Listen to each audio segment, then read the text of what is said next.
Boom, hello and welcome to the Executive Protection Lifestyle Podcast, Season 3. With your host, Byron Rodgers. This podcast is dedicated to the executive protection practitioner, the private security professional. In this podcast, we're going to talk about the mental, emotional, psychological, physiological fitness that goes into being an efficient and effective executive protection agent. Whether you're in law enforcement, whether you're a mom that's looking at how to protect her children or a father that's focused on how to protect his family, I believe this podcast has something for all of you. We might even get into some tales from the crypts of true Hollywood stories from time to time.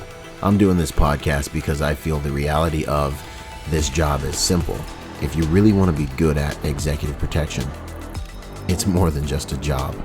It really is a lifestyle. And those of you who've been in the game for any serious amount of time, you already know what I'm saying is true. So if that sounds interesting to you, enjoy the show. Out. Boom. What's up, you guys? Byron Rodgers here with another awesome episode of the Executive Protection Lifestyle Podcast. I might also air this on the Protector Podcast. I have an honored guest here, someone I've looked up to in the industry for years. We go back a few years. Someone I got training from because a shop I was working with that's a high-level boutique shop, Talent Executive Services, told me to go to his course back when I was coming up in the game. So it's an honor to have you on the show. Max Josephs, how you doing? Hey, Byron, highly motivated to be here, and hope you're doing well. Awesome. No, doing good, man. We stayed in the fight. We were impacting the game, so I'm happy, absolutely. So, yeah, I mean, my first exposure to you and what you're doing, have been doing for years, was just, I was coming up in the game. I did a lot of my learning just on the job, learning to drink out of that fire hose that is the executive protection game. And then Talon was basically said, hey, look, we're sending as many of our agents, not sending, but we want as many of our agents to go to this training as possible. And since Talent is who they are in the industry, I was kind of like, all right, it's time to up my game and learn some things, learn how to do things right, not just how to do things, Mm-hmm. And you definitely helped me with that in a lot of ways. I've always appreciated that training because it really put parameters on what I'm doing and gave me content to work into, my flow. So thank you for that. Thanks for being who you are in the industry. No, of course. So, you talk about learning, on the job training. That's how most of us all start in this business, Yeah, man. Yeah. And it's tough. I mean, the EP industry is kind of like the Wild West still in so many different respects. It's sometimes guys can get themselves in a position, and you can even have success. I think what's really important, though, when it comes to training is going and learning from different shops. So you have some ideas of how other people are doing it. And if you're even doing it correctly, because experience helps us build like robust strategies into what it is we're doing. Just because nothing happens doesn't mean you're doing it right, is what I'm saying, Yep. Yeah, man. So the first question I always like to dive in deep is who is the man behind the work? Who are you at your core? That's a tough question. Yes, Multi levels, obviously. I'm a father, I'm a husband. But I mean, if I had to kind of sum it up pertaining to EP field, I'm a Marine in my core, always. Yeah. Right. And that's so true, man. I remember when I was training with you, it was like refreshing to be around a Marine again. Just all of the lingo and the energy and the intensity. And I just remember being like, I've missed this. I didn't realize how much I missed it. That was a real good effect. No, that's our style of teaching. I learned it in the Marine Corps. Our method of teaching and our just ideology behind it is very effective. I have no doubt it is, because we've been in business over 30 years now, and we couldn't have been doing something terribly wrong, Mm-hmm. Absolutely. It's interesting to me, we go through what we go through in the Corps, and it just stays with us.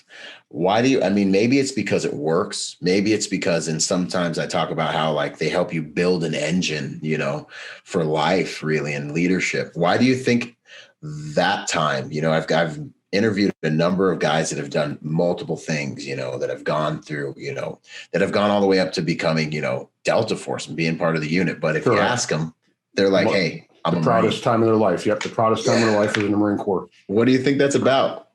I think I know it's about the discipline, and it's about once a Marine, always a Marine is not just a catchphrase. Right. You talk to guys that were former Army, and they're like, "Well, yeah, I used to be in the Army," but you talk to Devil Dogs, and they're like, "No, I'm a Marine." Right. And I've talked to 85-year-old dudes, World War II vets, and they're like, "I'm a Marine," Heck yeah.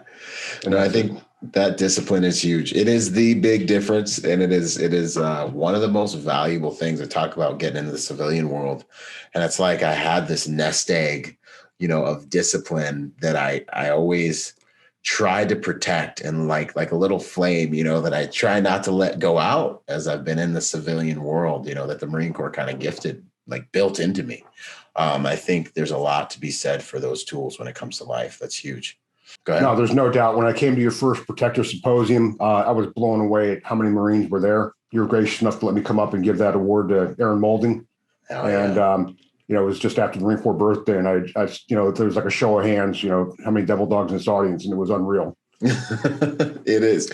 We find each other in like life, I'm at the park the other day with the family, and I look at one of the brothers. He's we know each other, and I'm like, Semper Fi, and he's like, Semper Fi. Mm-hmm. And the wife, of course, she does this from time to time. She's just like, how do you guys even, know? And I'm like, it's just, we both laugh. Like, it's just part of the thing.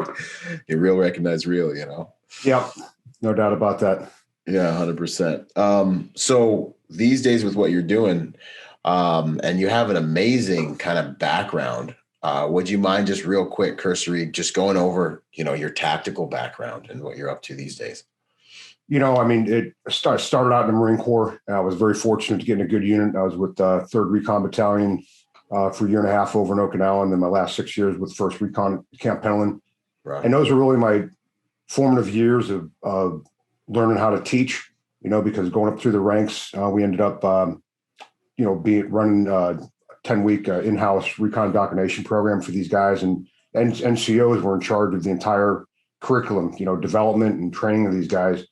And so that gave me a lot of confidence when I got out to become an instructor and to just structure our own programs, because all of our syllabuses of every course we teach has been developed by myself with Direct Action Group and also TFTT formerly. But it was just a very good time, and I was fortunate enough to go to a lot of special operations schools at that time, and I had a blast.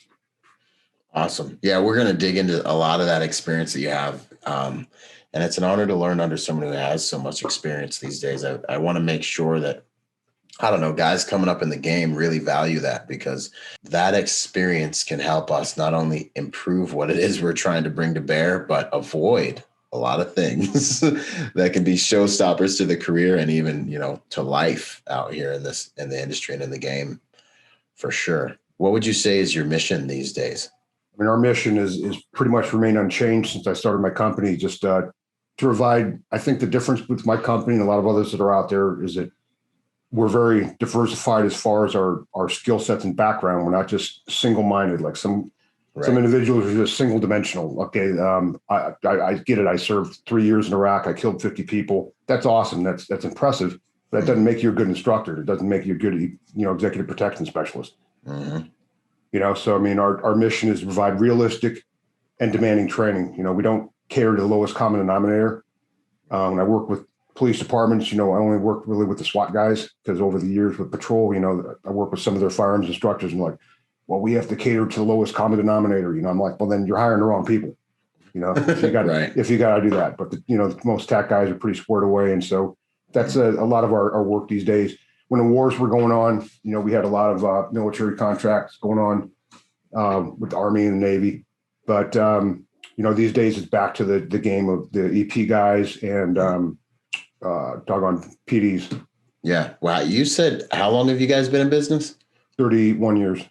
That's impressive, especially during these times. Like, the whole COVID thing and everything else, has really, it's challenged a lot of people's business models. What would you say has been, well, two things. One, I was looking at your instructor cadre. One thing I really appreciate about your brand is you have instructors and you've brought in good people of a high pedigree in order to also be able to contribute to your demographic.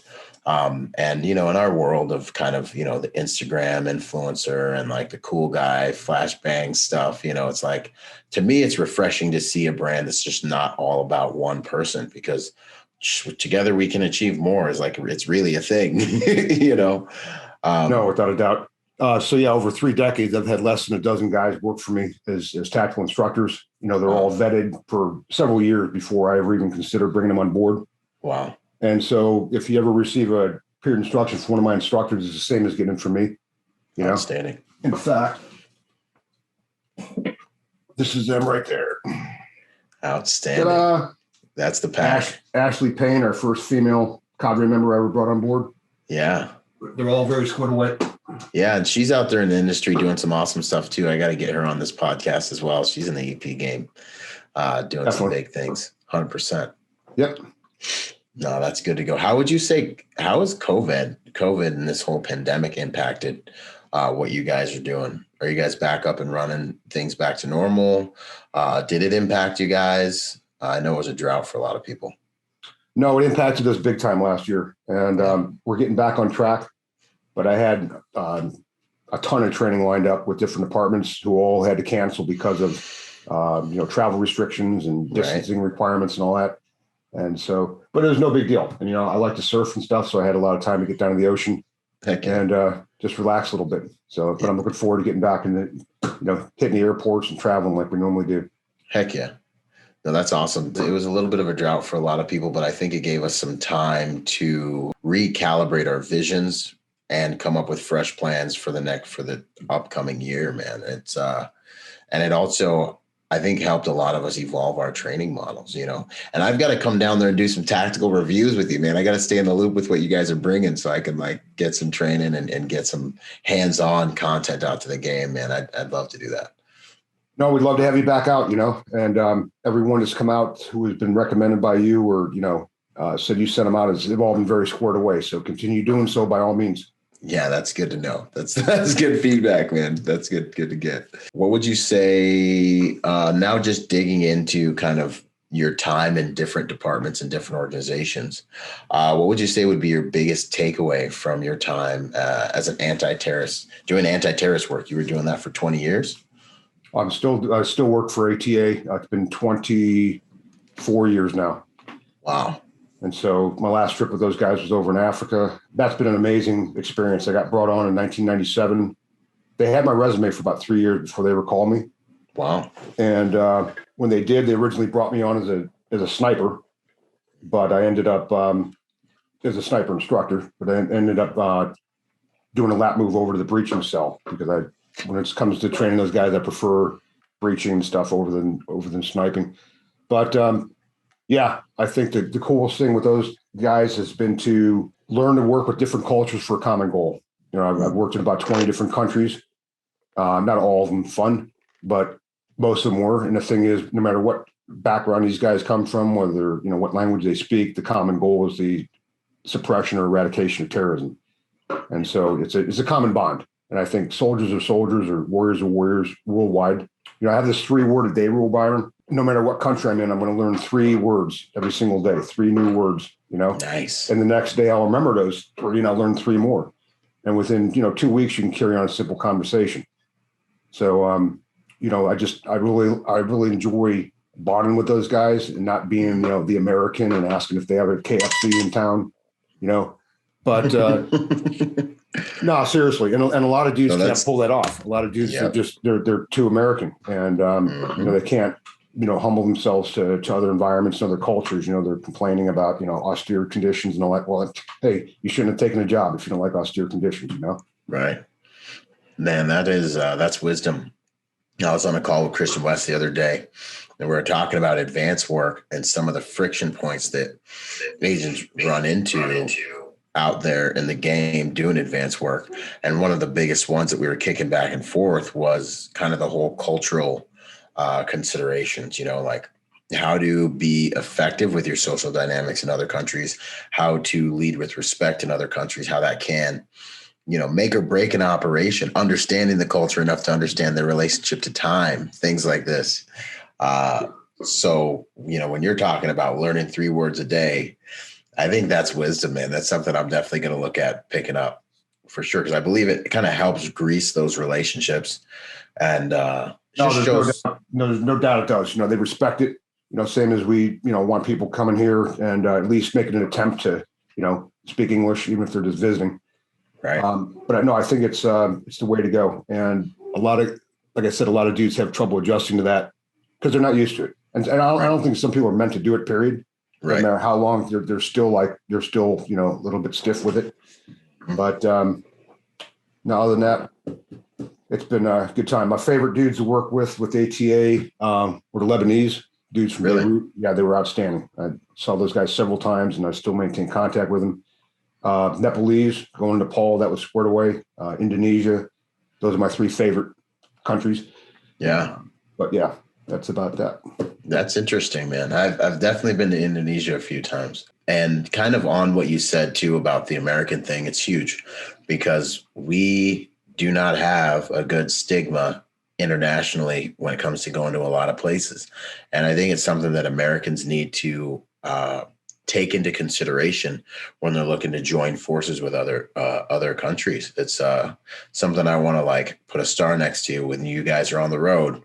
Make sure you interact with people, lead with humility, lead with respect always, because Americans haven't always made a good name for themselves out there, and it'll positively impact your work product to the client and your mission if you guys can come from a place of humility out there, man. No, 100%. And, like I said, like you just said, causing your client embarrassment, is definitely bad news.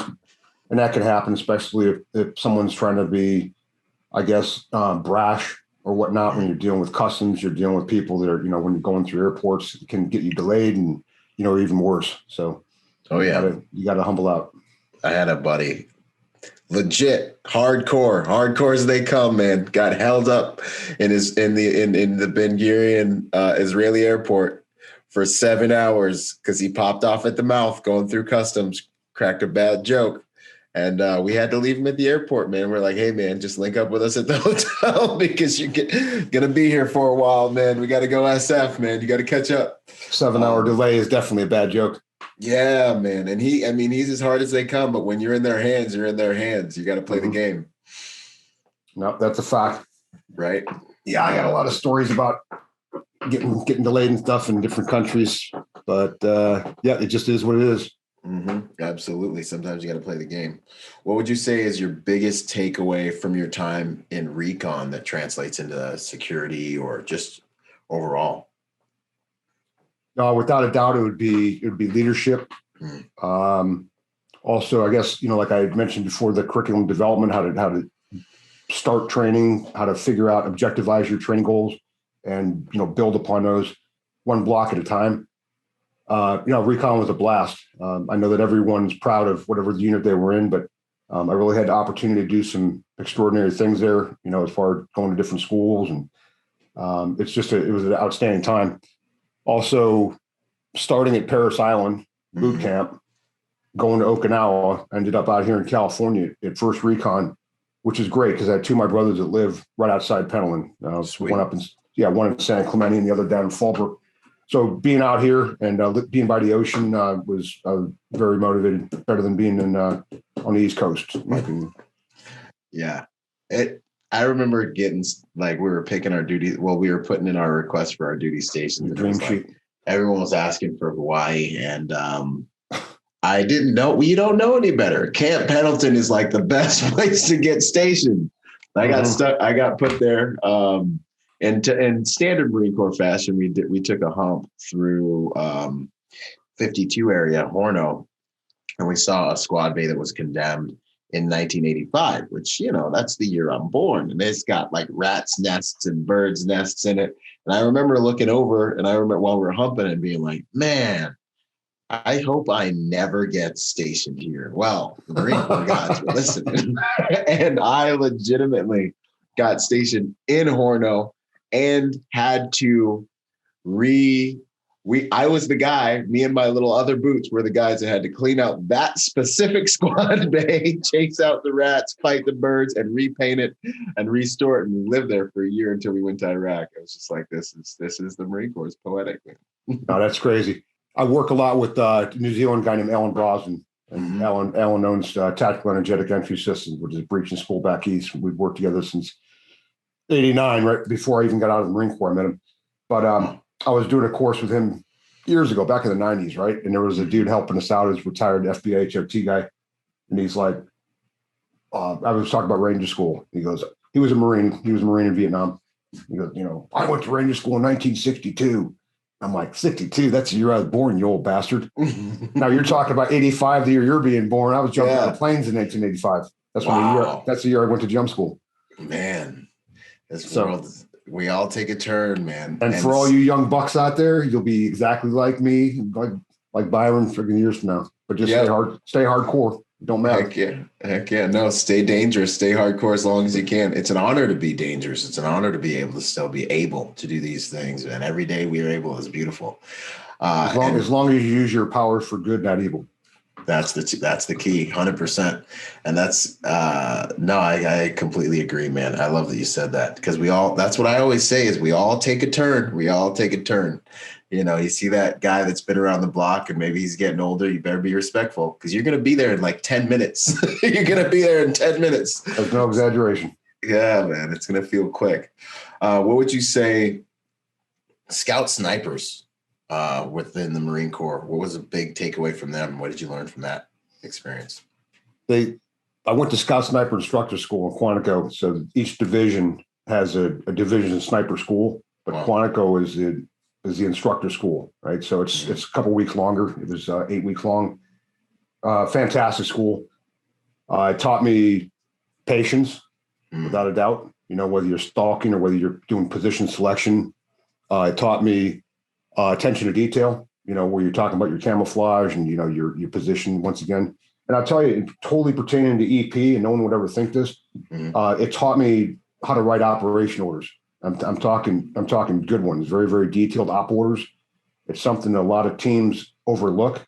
A lot of SWAT teams do too. They gather around the hood of a car and draw something out on an MRE box with a magic marker. That's not an op order, right? So out of the 24 dudes started my class at Quantico, 11 graduated, 11 or possibly 12. Only one dude was dropped for shooting skills, because everyone that was selected to go to that school, because we had SEALs there, we had SF guys along with Marines, were the best shooters from their units to begin with. So only one dude dropped from shooting, but guys were dropped for writing bad op orders. Guys were dropped for not passing stalks with 210s. And so there was a lot of things you wouldn't think about. The school was about a lot more than just shooting. But as far as refining my shooting, remember walking down the rifle range when you're in boot camp and you're looking at the 500-yard line, and you're like, they want me to hit that thing? I can barely see it from here. Yeah, man. And the target's like a speck on the end of your iron sight. A speck on the end. But we ended up hitting it, So walking out on the range at Quantico, now we're looking at 1,000 yards, and I'm just like, they got to be out of their mind if they expect me to hit that, and by the end of the course, I mean, it was a no-brainer. Just listen to what they say. That's it. Just listen to your instructors. They know what the hell they're doing. And so just stay with that. But yeah, that was a good school. I kind of grew up in the Midwest, and I always liked, wilderness. I like camping. I like rustic stuff. And that school it drew people like that. Not so much dudes that were, always, not used to not showering for weeks and things like that. But it was a fantastic school. So what I'd take away from that, Byron, would be patience, attention to detail, and writing op orders. And that stayed with me. And that helped me out later on with a lot of things. Yeah, no, that's that engine. Patience, attention to detail, organizing, writing op orders. These are huge takeaways. Another thing that I got from what you said was just what you can do if you submit to the right process, the right formula from good training, because I experienced that same feeling when I was looking at that 500-yard line. I was like, seriously? I was like, I got iron sights. And I went through when we had iron sights. Now they're doing all kinds of other stuff. God bless them. And I just remember being like this. It was very necessary to experience frustration and come to the realization that I didn't have the skills to be able to do something in order to psychologically relax and soak up what I was being taught, So good training and the right attitude can take you to. Well, going back to the rifle range and boot camp, it doesn't matter whether a guy went through MCRD San Diego or Parris Island, but the rifle range is still the same. And for 1 week before we shot on the rifle range, remember what we did? It's a shot at a barrel. Yeah, snapping week. A week of dry fire. And for those of you out there that don't believe me, okay, I guarantee you this is true.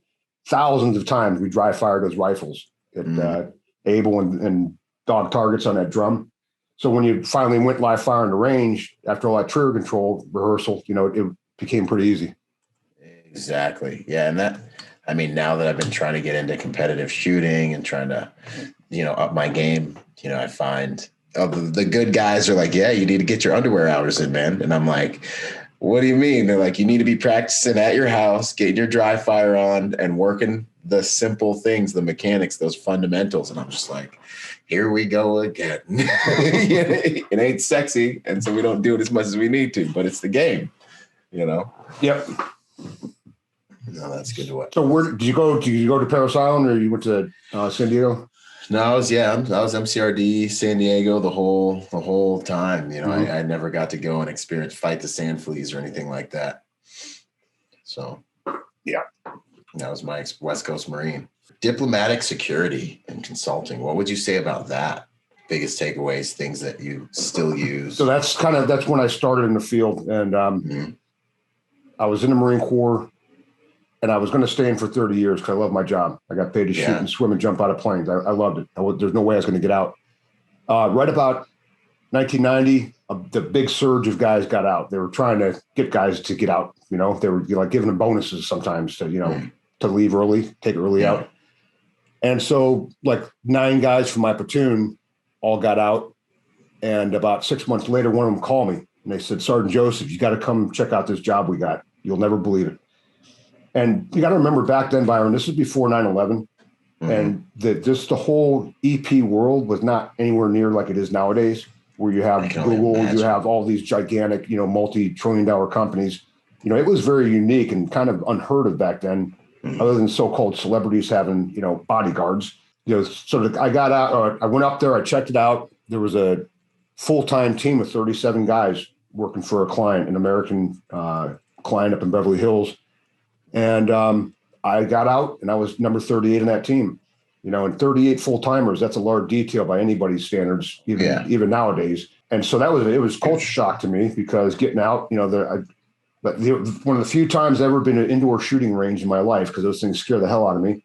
Yep. Me too, man, for sure. My job interview was at the Beverly Hills Gun Club, and went up there. I had my resume, which I was quite proud of. I thought it was pretty stacked for how young I was at that time. Right. I hand it to the dude. He glances at it, throws it on the table. He's like, we got a bunch of guys with resumes like this. He goes, get online. Get online. And for the next hour, he ran me through shooting drills. Okay. I was already, people knew the guys who worked up there said, no, man, Sergeant Joseph scored away. Just look at his resume. But shooting, and I'm going to get to this later on if we cover this topic. I get it. The shooting is a very, very minuscule or non-existent part of what we do in EP. Yeah. However, every quality team that I've ever been on, I've been on quite a few different ones, have always had weapons handling, and weapons proficiency as a prerequisite for getting on that team, period. Right. I mean, of course, we've brought on guys who had special skills, special computer skills or language skills or whatever. But I'm talking the AICs and the guys that are with the principal. Okay, they had to go through some sort of selection. Same as when Triple Canopy started, they were picking people to go on the first details over the rack. That was a diligent selection process they had. And the guys used to say, well, we don't care what you once did; it's what you could do upon command. Get them right now. And so, I got out, worked up there, stayed on retainer with him. I started my company about the same time. Okay. And going back to that Alan Brosnan, it's like he got out of the SAS the same time as I got out of recon to go work for the same client in Beverly Hills. We met each other up there in that detail. And so him and I were kind of put in charge of sustainment training for the rest of that team. And so I started my company that time. I'm like, I did this in the Marine Corps. I can train, I can teach guys to shoot. I could teach guys these drills. And so I ran my company part-time but full-time EP for several years before I took the leap over to run my company full-time. Right. But yeah, it was a culture shock big time. I talked about the job interviews, they're like, you got a suit? I'm like, well, I got a pair of dress blues. That's the only suit I ever. that's the only suit I ever wore in my life, right? Right, like, right. Like, you got body armor. I'm like, well, I got my level 4 point blank plates, and they're like, no. You have a lot to learn up here, Wow. And there was no doubt it was culture shock, going from spitting Copenhagen and being just being a freaking Marine to being up there in that environment. Right. The client that was the first main client that I worked for. I wouldn't say he was aloof. He wasn't a dick by any means. He was a very, very intelligent, very nice guy. But for security, we just didn't exist. He didn't say good morning to you in the morning. Right. And I'm good with that. I'm totally good with that. Some guys are like, you don't even say good morning to us. I'm like, you know what? His job is not to say good morning to us. His job is to make $1 billion so I could buy a house in Huntington Beach, California. Okay. Right. And I'm happy with that food chain right there. Mm-hmm. So taken away, it was being able to adjust to different environments. And I don't even know where to begin, mate. Yeah. I'm much better. For those of you out here, the first time you ever seen Max Joseph, you're like, dude, this dude's pretty stiff. He's not very funny. Well, you see me in real life. It's way different. Yeah, he is very funny. To pacing back and forth and clapping my hands and doing this. I'm not used to sitting in a chair. All right. But I'm doing this for Byron. Okay. Yeah, no, but you're awesome. No, and that's one of the things I love, man, your energy that you bring to teaching when you do it. I think you hit on a lot of really big kind of friction points that dudes struggle with in the industry. And we kind of touched on them a couple of times, and it's just being able to make the transition from being a warrior, like an all out stinking, we're whipping it on, I got blood on my shoes, I'm not showering and nothing matters other than my like lethality and my ability to work with my team, into this executive protection industry where you got to put a suit on, you need to gain cultural equity, you need to, I said it to these other guys the other day, they're like, yeah, we have these backgrounds, da, da, da, da, da. I'm like, what we're really looking for? I'm looking for a guy that can do his job and has a social intelligence to where I can put him next to a client and the client doesn't feel weird afterwards, after the drive. Show up on time. Yeah. Show up on time, Yep. Because it's these little things that end up making you successful, helping you achieve success in your industry here, regardless of what you did once upon a time. So with that first detail, several of the guys that were in my platoon that got out, they were a little bit younger than me. They were corporals when they got out. And they didn't have the maturity to last in that environment, and several of them got fired. They got fired for fraternizing with females inappropriately. They got fired for drinking and showing up to work. Normal stuff young guys do. Normal Marine stuff, yeah. Normal Marine stuff, but it ain't normal working EP. Showing up hungover for formation PT. That's normal. Right. But not when you're driving a $200,000 Bentley with a client in the back. Right, 100%. So all good with that stuff. Working some VIP jobs overseas. I think you may get into that later on, but that was always a good combination because I started that before I got on with the ATA, and so I didn't have a lot of experience working overseas except in the jungle. We've been down to Central America with the Marine Corps. We've been over in the Philippines, but I didn't interact with villagers other than maybe trading them a sea rat for a thing of lumpia, for a pack of cigarettes, for some dip, for something crazy. All right, what do you got for me? Yeah, no, it's a different mission set. It's really just kind of understanding that the mission changes and being able to transition from those two worlds. Because I had a bunch of guys that I would take into a house. I'd follow them into a house on any given day that just didn't make it in the industry for these exact reasons, I think that's one of the biggest things that warriors deal with when they're trying to make that transition. Yeah, no, you can't. I'm wound. I've been out for over 30 years out of the Marine Corps. Right. And if you talk to my female, she'd say I never got out. That I've been in the whole time. But right. You gotta unwind. You got to know when to chill out. You can't have thin skin and be an advanced guy. And when you're out there dealing with talking, interviewing people, things like that, you got to mellow out a little bit. And that was kind of funny when I got brought on with State Department.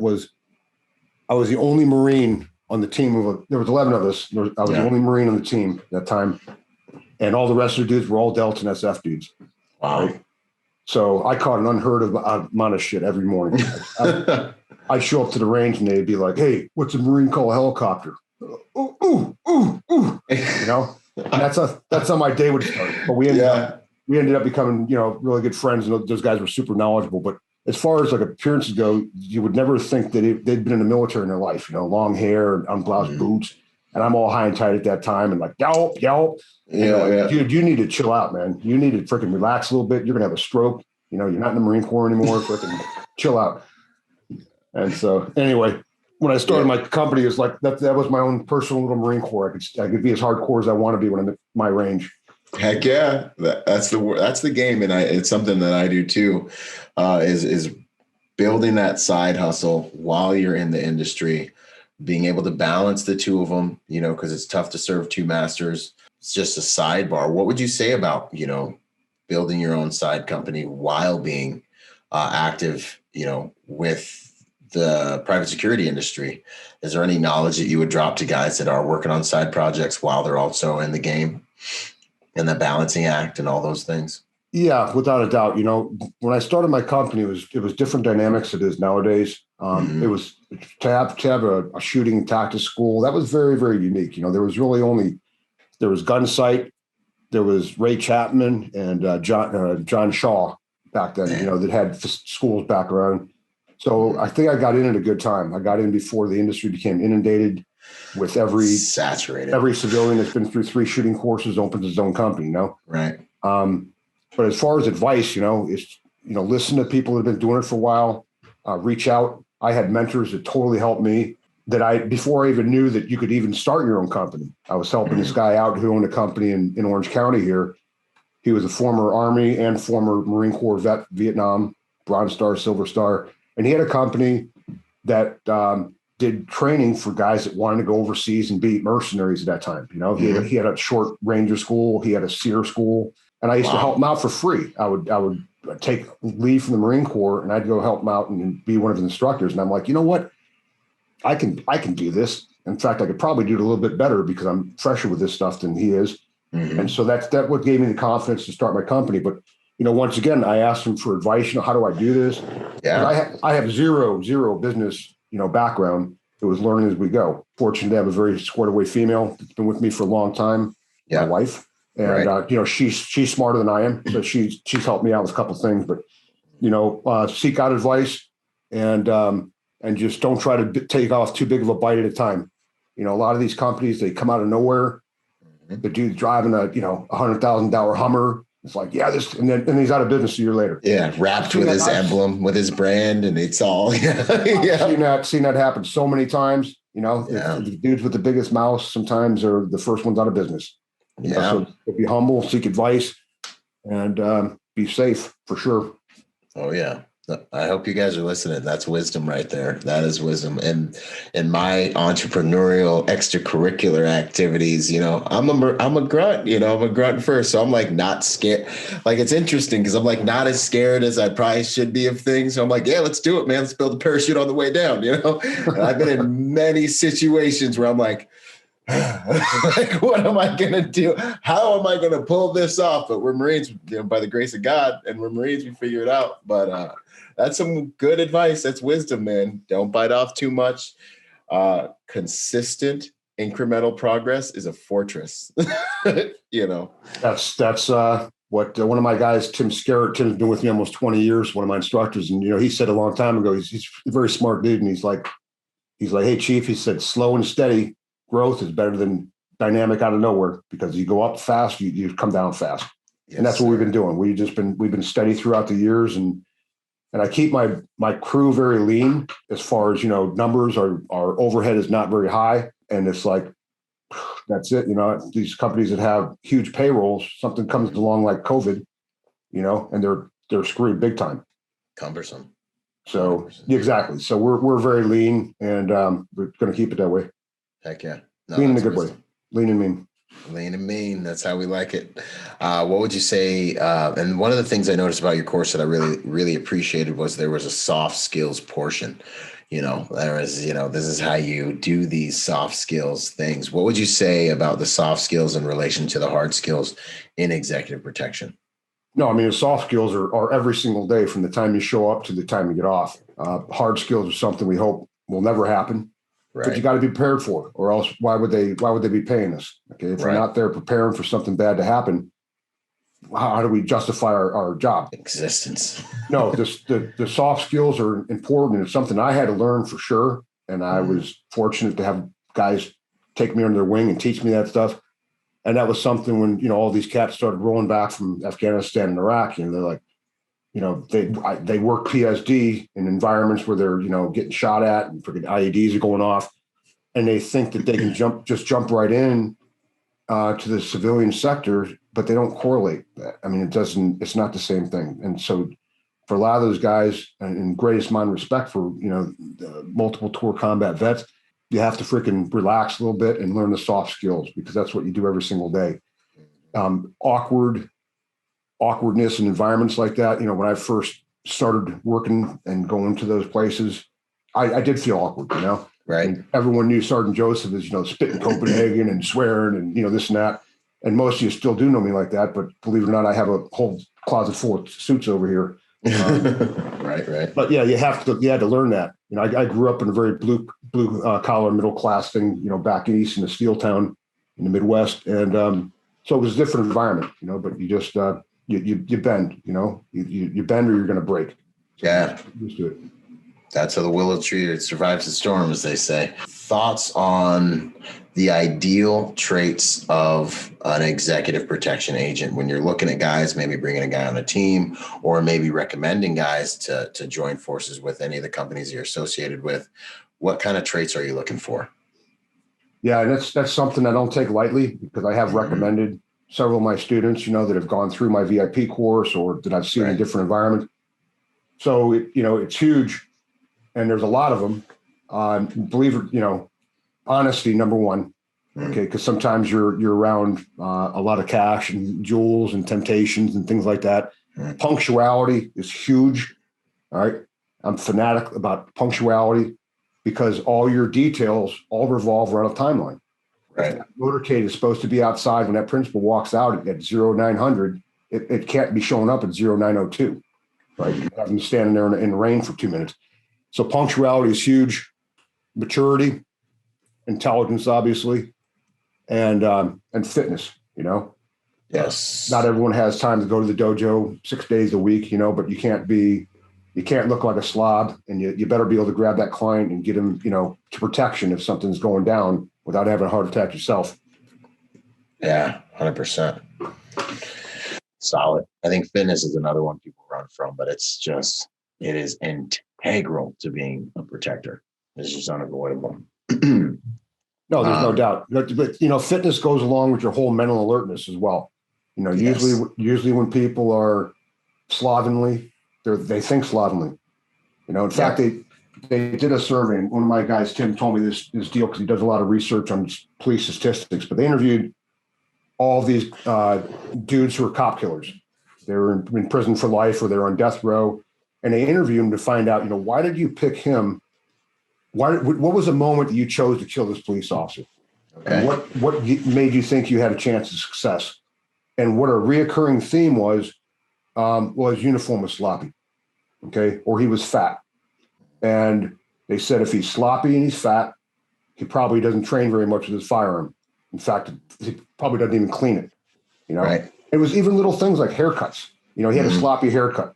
So I figured if he didn't care about his appearance, he didn't care about his fitness, he didn't care about his firearm necessarily, it's going to be easy for me to get that gun away from him. Right. And so fitness with the EP goes along with command presence. You know, you got to have command presence, because you could defuse 9 out of 10 situations without becoming physical. Right. Just by using command presence. However, if that 1 out of 10 times, you know, you better be able to control a situation physically. 100%. And we return back to the Marine Corps values. Right? Yep. Yo, Monday, you better come correct, have your hair cut, go on ahead and be punctual. You know, if you're on time, you're late, better be 15 minutes early. I love it. You know, I'll tell you a story. And this girl's name is not important. Some people may know who I'm talking about, but she was a student of mine. There were several courses in a VIP course. Yeah. Extremely squared away, very fit. She's a CrossFit instructor. Awesome. Excellent shooter. She was in the top 5% of the class. I'm not kidding you. And so she had everything going for her, and she wanted to break into the EP field. She had a civilian job where she was making a ton of money, but she always wanted to get into the work. Yeah. And I'm like, you're perfect for it. You're perfect. You got the look, you're fit, you're smart, you can shoot, you can fight, whole 9 yards. But here was her deal. When she show up for my courses, the VIP course in particular, it's not good to be late for any of my courses, but the VIP one is very, very bad one to show up late. You really better figure it out. Yeah. So she would be late every day for class, not very late, just like 2 minutes late. Oh, 2 minutes. Literally. Okay. Yeah. So it's like I would have everyone in the classroom. Okay. 0800 on the dot. Good morning, men. Welcome to day 3 VIP protection. And then she'd walk through the door. Okay. And I'd be like, where were you? Oh, I'm sorry, sir. So I'm only 2 minutes late. Okay. It doesn't matter. You're late. Wrong answer. So after she went through the course, she graduated. Well, she just pissed me off because she was late a lot. I got a call from a guy who needed a female agent in Los Angeles for a very good, very high paying detail. Okay. Prestigious detail. And so I said, I got a chick in mind for you. I got a young lady in mind. So I call her up and I said, okay, listen, I'm recommending you for this, but I tell you what, right now, you cannot be late. Oh, sir. Nope. You've taught me a new outlook on life. If I'm on time, I'm late. And if I'm, early, I'm on time, and I'll, I would never do that to you. So anyway, I recommend her. I talked to the team leader up there about a week later on a totally unrelated matter. And I said, hey, how's she working out? He goes, oh, I fired that chick. I said, you fired her. She's only been a week. I said, let me guess. She was late. And he goes, she was late the first 3 days in a row for work. It's like, no really? Way. No you're way. Starting a new job and you're late 3 days in a row? You're late during the honeymoon period? You can't be late. I mean, no it's way. The honeymoon period.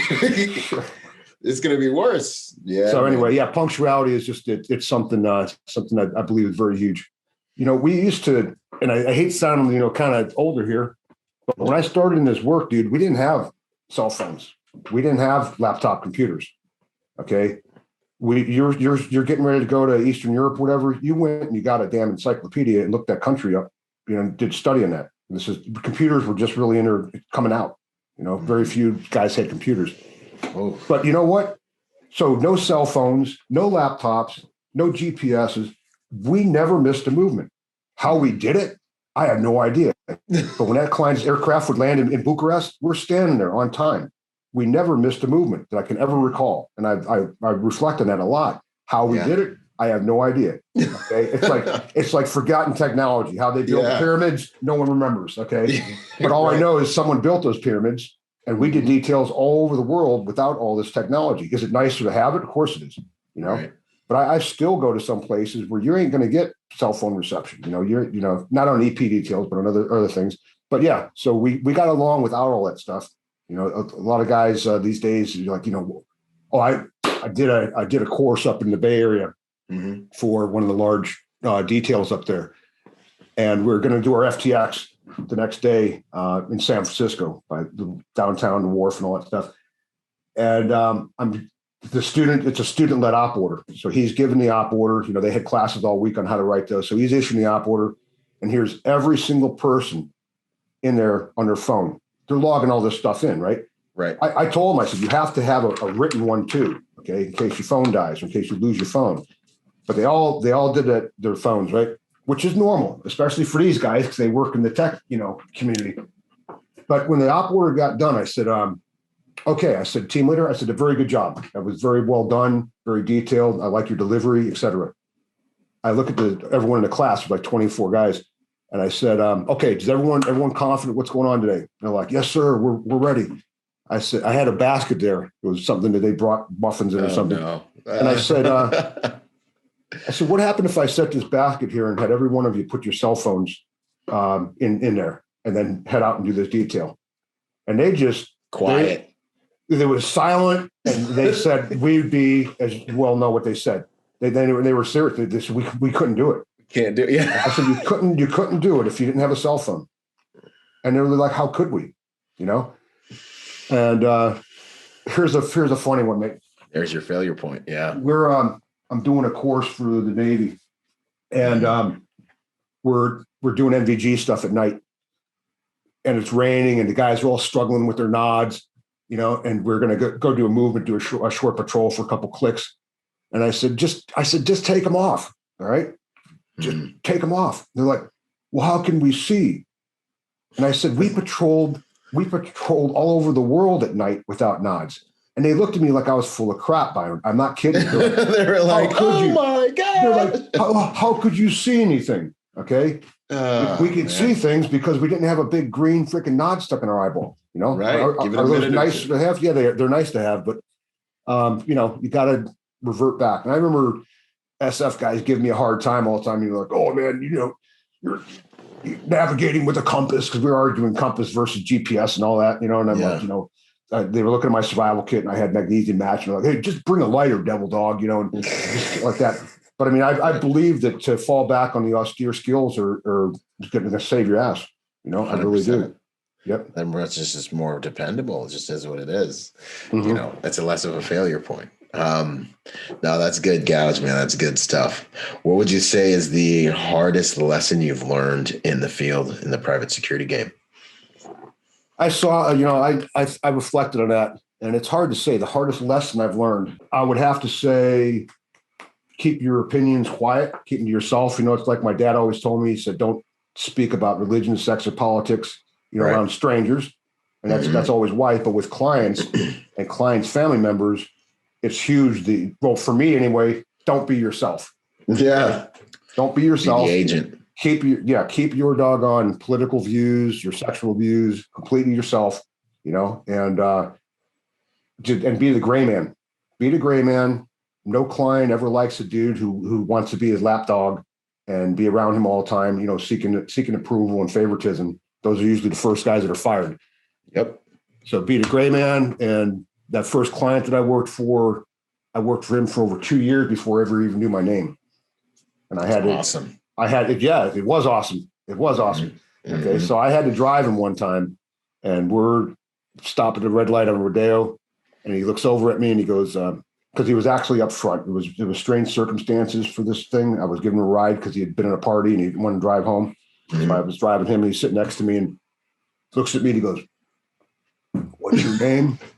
And I said, "Max, sir." And he goes, "How long have you worked for me?" I'm like, 2 years, sir. And he goes, And I'm like, damn, now he knows my name. Now I'm on the radar. Now he knows my name. Every time something goes wrong, he'd be like, "Oh, Max." Yeah. So yeah, be the gray man, and just keep your private opinions to yourself. And that's it. There are some clients who I've never worked for any so-called celebrities. I'm not big on Hollywood. I don't dig on the whole Hollywood thing, but I've worked for a lot of industrialists. And some of them are from Midwest, very, very big companies, very successful companies. And their views were just like mine, because they talk to you like they just talk to you like they talk to you. They're not right. They're not born to the Beverly Hills type thing. They're from the Midwest. And but even still, they're like, we're in northern Brazil, and the client wanted to go in this Amazonian weapon shop where they're making like crossbows and they're making blowguns. Right. We walk in there and I'm like, this is something out of a movie. This is where you don't take your client into, right? Literally. There's always Amazonians freaking, making blowguns and stuff. But anyway, the wife's talking to me. She goes, "Do you like to hunt?" And I said, "Well, ma'am, I don't really have time to, these days, you got to be careful with that stuff, Right. She goes, "My husband has killed just about every animal on the face of the earth. Our house is covered with, heads all over the walls." So I'm like, I dig that, but I'm not going to get into there. I'm not going to go, I do like hunting and stuff, because you never know. It just be, They're not your friends. They're not your friends. And I think that keeping your distance, okay, like the dude before I was saying, he doesn't even say good morning to us. Right. It's not his job to say good morning to us. Yeah. Right. It's his job to do his company so that we can continue working for him. And, I don't care if he doesn't say hi. And I even like it better if he doesn't know my name. But anyway. 100%. Just do your job, because you never know which way the wind's going to blow tomorrow. You know, him being a big hunter might be a point of contention between the two of them. And now she associates you as the same kind of guy. Oh, Totally. You got it. you guys are talking about hunting stuff when she wants to talk to him, and then there's friction there, and then you're gone. Correct. And it's like, when guys are like selecting tables and seats right for them in restaurants, they're doing their advance. I tell them that, get a table, private area where they can block, most access if someone's coming to the table, et cetera. But be close enough where you can't hear private conversation. Right. Be far away enough where you can't hear private conversation. Be close enough where you can hear them if they want to call you over, if they need something, go to the bathroom, whatever. But I don't want to hear their private conversations. I don't want to hear them arguing, because the more I hear, the more endangered I am, as far as being a liability to them. Absolutely. Yeah. And don't look over at the wrong. Learn how to not be listening to, man. Especially these car rides. Sometimes the gray man. It's stay the gray man thing. That's huge. Invisible. That's survivability. Keep you in the game. What would you say is your proudest moment out in the field doing this work? Doing EP stuff. We did a detail, several details for a family that from the Midwest. Their company was having a centennial, and they had factories all over Eastern Europe, and they wanted to go tour all these factories. The mythical American owners are going to come and shake hands with all the employees. So I didn't go to all 22 countries, but I went to a couple of them, and it was pretty amazing having them going into these factories and having to set up cordons for them and all that stuff, because we don't know these we don't know all these employees. We don't know if some of them are disgruntled, fired ones that have returned to do whatever. Employees can be anything. Yeah. For three principals, we had 15 team members, right? Mm-hmm. And so you're trying to lay low. But when I was me and the other guys were dropping them off at the airport in Bucharest, they're flying home on their own jet. It was the end of the tour. And the principal, this was the kind of guy that could talk to you, Right. And he said, he goes, "Thank you, Max." He shook my hand. He goes, We never even noticed you guys were there. Right? Now that might have been an exaggeration. However, just him saying that was a major compliment, because how do you make, 15, 16 guys not be obvious? Right. Disappear. You try hard. And so apparently we succeeded in that. And I thought I was pretty proud of that. I'm like, damn, that's a good comment. I like that. 100%. Yeah. It's that seamless security. It's that we are giving a deliverable that's not interrupting their quality of life or impacting it negatively. That's totally the deal. It's like a seatbelt. Okay. If you have a seatbelt that's malfunctioning, and every time you lean forward to try to do the radio, it restricts you, or it doesn't retract and go back to where it's supposed to, what are you going to do? You're going to click it off. Yeah. Kick it off. That's exactly what you're going to do. Right. The thing is, so we're like that. But I mean, when that oak tree is headed for the hood of your car at 90 miles an hour, there's no time to put your seatbelt on. It's too late. So it's like us. If we restrict their movements, they're going to get rid of us. And so just got to, like I said, just go with the flow. And there's a huge difference. And I know that you have the same mindset that I am, the executive protection specialist. I never used the word bodyguard. Yeah. That's a passe word from 1970s. If anyone's saying that these days, I think a bodyguard is a dude that works he's an ex-felon that works a door at a strip club. That's what a bodyguard is. Right. No, you got to have some refinement, right? And just be able to go with the flow and not restrict your principal's deals. It's the same thing with guys that are just all bearded. They're coming back with that bearded overseas operator look and all that. They don't want that. They don't want that. Okay, unless you're working for a dude in Minnesota who owns a lumberjack company. That's the only place you want a great big beard like that, in my opinion. Right. That you got to blend into that culture that you're working. Mm-hmm. It's just, it's survival. Cultural equity is survivability in this game. No, that's good stuff. That's good, Gouge. And that compliment is huge. We never even knew you were here. That's exactly what you want, Yep. And so we went over kind of the mission statement of Direct Action Group real quick as we enter our closing questions. What type of courses do you guys offer? Just so everyone knows, you guys got some interesting stuff. We have a huge variety. You got to check out our website, dag-usa.com. But I mean, what very, apropos to this podcast here is our VIP protection course. It's the most popular one I run for SWAT teams around the country. I got one coming up here in next month in Wisconsin. And then we have one coming up here in LA. I only do one a year in LA, Byron, and it's coming up in April, the 20th to the 24th of April, 2021. And if anyone's interested in that, you can always give me a call. I'm always reachable either by, email or by my phone. And I'm doing urban sniper courses coming up here at Fort McCoy in Wisconsin, 2-man team tactics, vehicle engagement. I'm just looking at my calendar on the wall here. I'm seeing what we got coming up. But room combat, our normal gamut of tactical handgun courses. And that's where most people start. Even guys that are coming out with the intention of going to our VIP protection course, usually go through TAC Pistol 1 and 2 first, just to get locked on to our TTPs as far as weapons handling and whatnot. It's not mandatory by any means. If someone's got previous live fire training from reputable source, they could just show up for the VIP class. But they can't show up there without any live fire tactical training, because it is a live fire course. It's very dynamic. I think what makes our course a little bit different is that it's a combination of the hard skills and soft skills. And Byron mentioned that earlier, that, people will say, well, I've just heard this comment once or twice over the last couple of decades, but, why do you have so much live fire when that's not really part of the job? It's part of the job if you're required to do it. And the thing is, once someone has that diploma that I give them, if they successfully complete that course and they go to interview somewhere, the person doing the interviewing already know that person has checked that box as far as, hey, Max would not have graduated this individual if he was not squared away with that weapon. Right. And I've worked on some details where like, holy crap, I can't believe this dude's got a loaded gun in his holster. Right. And definitely a story about that. Worked for another client. And my first day in the job, first day, I'm sitting in the security office, which is about 10 by 20, whatever, normal cameras and racks of shotguns and all that. Right. Anyway, I'm sitting there, my first night at work, and I'm like, do you have a SOP manual? And they're like, yes, we do. I said, I'd like to read it, please, so I know what's expected of me. And so I'm sitting down reading this SOP manual. In comes this cat for work, and I don't know any of these dudes. I don't know any of them. Mm-hmm.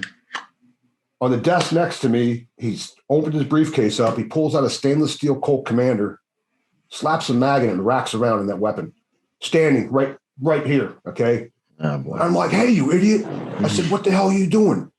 And he goes, what are you getting all upset about? I heard you're some sort of big gun guru. I said, I'm getting upset because you're a friggin' idiot. Okay. and I don't care if I get fired. It's my first night. I don't know anybody. Right. Yeah. I'd rather be fired than shot. Right. 100%. So I went to the boss and I said, and remember, I'm the new guy on the block, but I didn't care. Mm-hmm. I said, hey, these guys need live fire training. Oh, they have it. They all have their, California gun card. I said, no. That's not what I'm talking about. Not, guys, it doesn't count. These guys, it doesn't count. It doesn't count for anything. Anything, yeah. And the thing is, he ended up, I said, these guys cannot they cannot shoot. I guarantee it. He goes, how could you tell that? You've never even seen them shoot. I said, take my word for it, sir.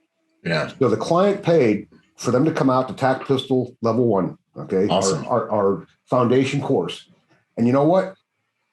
Some of these guys had worked for the client for 15 years, and, whose heads were this big, it can't fit through the door because they've been because they had tenure. They're shooting my target stands from 7 yards away. Yeah. Right? They're shooting the damn target stands. They're flinching their weapons so bad. And the TL, I looked back at him and I said, I told you. And he goes, how did you know that? I said, I could tell just by the way that they handle their weapon, because the mark of professional is not necessarily how fast and accurate that individual shoots. All right. It's how he handles his weapon. That is the mark of professional. Okay. Yes. If you were going to go on a high risk operation, you had a stack of guys behind you. Would you rather have them guys be excellent shooters and moderate handlers, or would you rather be excellent handlers and moderate shooters? Okay. For me, I would pick the latter in a heartbeat. Right. Okay. So I don't want to have to worry about the guys behind me as much as I got to worry about the guys in front of me. Right. The handling is definitely important.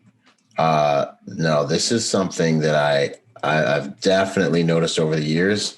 And something that I mentioned is the second you touch your weapon, I can tell how intimate you are with your firearm. And I can tell I know everything I need to know about your relationship with your tools of war. The second, and you've seen it, that when they go to draw that draw stroke, they're unsure, they're shaky, they're bowling, they're fishing. And it's like the second we get to the range, anytime I see you touch that weapon, I don't know if it's an energetic thing as well, but you can just tell if that confidence is there and that competence is also there, or if it's not. And we have to have it be there, man. You can. It's evident to anyone who knows what to look for. Mm-hmm. Going to some of these third world countries, we're doing live fire training. I get them online, or we get them online too. On the first day. We demonstrate. Hey, bring your weapon out to position 3 to load ready. We're gonna unload, and we could tell exactly like you just said. As soon as I'm watching that line, and I could tell when they freaking pull them weapons out of the holster, they don't have to fire a shot. They pull them out of the holster, and I could tell whether the next 3 weeks is going to be fun or whether it's going to be a nightmare from hell. Right? Yeah. They don't ever have to fire a shot. So 100%. Yeah. So what else we got here? We got a few more. Who would you nominate to come on the show? That's one of my other fun questions. Who would I nominate to come on your podcast show? Yeah, yes, sir. Either Protector podcast, which is just all about warriors, studying warriors, or EPL, which is all about executive protection. I'd have to say in a heartbeat, Alan Brosnan from Tees. Yeah. Okay. Yep. So Kiwi, I call him Kiwi. Okay. Kiwi was in the SAS for 11 years, New Zealand SAS. And, so at that time, the Special Air Service was in charge of protecting the Prime Minister and whatnot. And these days, the police do that. But back then, the SAS had that responsibility. So when I met him, he had really written the SOP manual for that whole 38-man team. Wow. And so I learned a lot. I learned a lot from him. And while his primary deal these days is teaching explosive breaching, he also has a VIP protection course that's dynamic and extremely popular. And I probably kind of modeled some of mine after his over the years, have to help him out, things like that. But yeah, get him on. He needs a haircut. He's still got the 1970s mullet thing going on, but he's got a weird accent, but I think you'd find him entertaining. Heck yeah, solid. I don't know if you have the ability to make that intro. That'd be awesome. Otherwise, I can find some way of probably getting to him. But no, I'll be seeing him here in about a week. All right, good to go. Thank you for that. And then favorite quote, mantra, saying. The more you sweat in peace, the less you bleed in war. Yes. That's what we've modeled our whole training philosophy after. And that's what I was raised on, and I do believe that, the harder you train, the less you're going to bleed, without a doubt. And that's it. So there's a lot of good sayings, but I mean, if I had one on my wall here, that's what it'd be. I used to be in the duty hut, the 1st Recon Battalion, freaking up on the wall, big old sign. Outstanding. Go ahead. No, go ahead.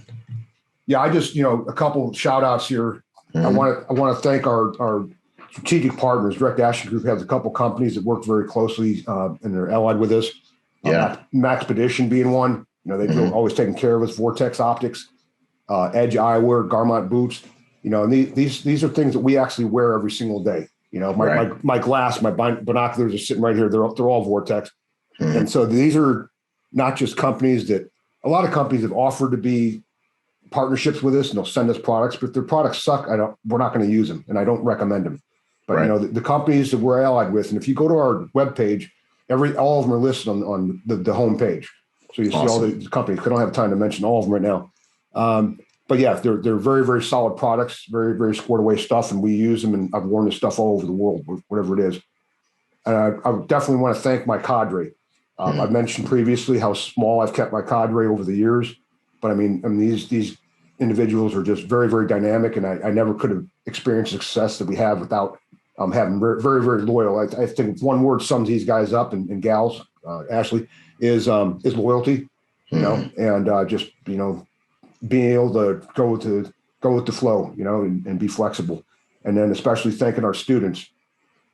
I've never kept track, and it's too late now, 3 decades into this, but I mean, we've trained literally tens of thousands of individuals. Wow. Tens of thousands. And some of the best job satisfaction I've ever had in my life is when I get after action reports from soldiers over, in Iraq and Afghanistan when that was going on, in their first firefight or whatever, and they're going, it went down just like you had us do the break contact drill, just like you had us do whatever, and one of the few regrets I have in life, because I don't have many regrets, if any, really. But one is that letters that I've received and emails of police officers that have survived gunfights who've been through our training and thanking us for the training they received. I wish I'd saved all those. I wish I'd compiled all those into a folder. Yeah. Because just going through them, it's very rewarding. Obviously, Yes, sir. I would do this for free if I was independently wealthy. Mm-hmm. Okay, but I'm not, so I'm glad you guys pay me. Yeah. But no, I mean, it's a lot of job satisfaction, and it really is. On a serious note, I'm very, very fortunate to have stumbled into doing this for a living, and I couldn't envision doing anything else. That's awesome. That's a calling. That's right where we all want to be, doing the thing we would do for free and being able to make a living at it. That's huge. Totally. Mm-hmm. How would you like to be remembered? As a mentor. Like, I remember a lot of my mentors over the years. They really were formative, on me. But, for just as a mentor, as far as surviving hostile situations or running proper demanding training, a lot of young soldiers and whatnot, they've come out to our course and like, holy, we never did anything like this in the Army. It's because we do things different, Yeah. And so they take that back and they spread it with their training programs as well, because I see these guys a couple of years later and it's like they're doing it the way they learned it with us. So that's awesome. I guess as a mentor. That's good to go. All right. Last few questions. Habit that people should look at that you think makes them a better person, better protector. Punctuality. Yes. Love it. Love it. Simple. And then what are you up to these days and where can people find you? You could find us at dag-usa.com or tftt.com, either one. We got a lot of stuff upcoming here in LA this year. And you have a protector symposium coming up. When is that, Byron? Yes, sir. That is January, February, March 11th through the 14th. So hopefully you'll join us for that. And we can blow that thing out of the water. No, that'd be good to go. And like I said, advice is free. So if any of you have any questions about, what other services we offer or just, any pertinent questions like that, you can feel free to give me a call or email me anytime. And will we be able to post like my contact info on this thing? 100%. Yeah. Just send it over to me. What you want me to post. I've got your links. I've got dag-usa and tftt.com so far. Okay. Perfect. No, it's been an honor. Thanks for having me on, Byron. And yes, sir. Like I said, my first podcast. Now I feel like a seasoned vet. Yes. Good to go, man. Start your own. It's been an honor. It's been an honor to have this conversation with you. And this is an extremely information-rich conversation we've had. I know a lot of people are going to get a lot of agents and listeners are going to get a lot of value. So thank you. It's an honor. Thank you once again. Without a doubt. All right. Y'all be safe. Y'all out. Yo, if you're a private security professional wanting to take your game to the next level, go to executiveprotectiontrainingday.com to check out my personal success package for private security professionals. Check it out, executiveprotectiontrainingday.com. And remember, y'all, hard skills do save lives, but soft skills get you paid. Boom.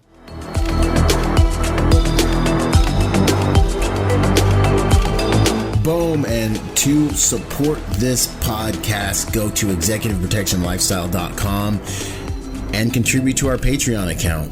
That Patreon account is what helps me make this podcast possible, contributing to this brand, what we're doing here, making it so that I can bring better guests on, making it so that we can plan more events and just expand the contribution to the private security industry and also to making America a safer place. Do whatever you can, contribute whatever you can, because it makes all of these things possible. Thanks for those contributions.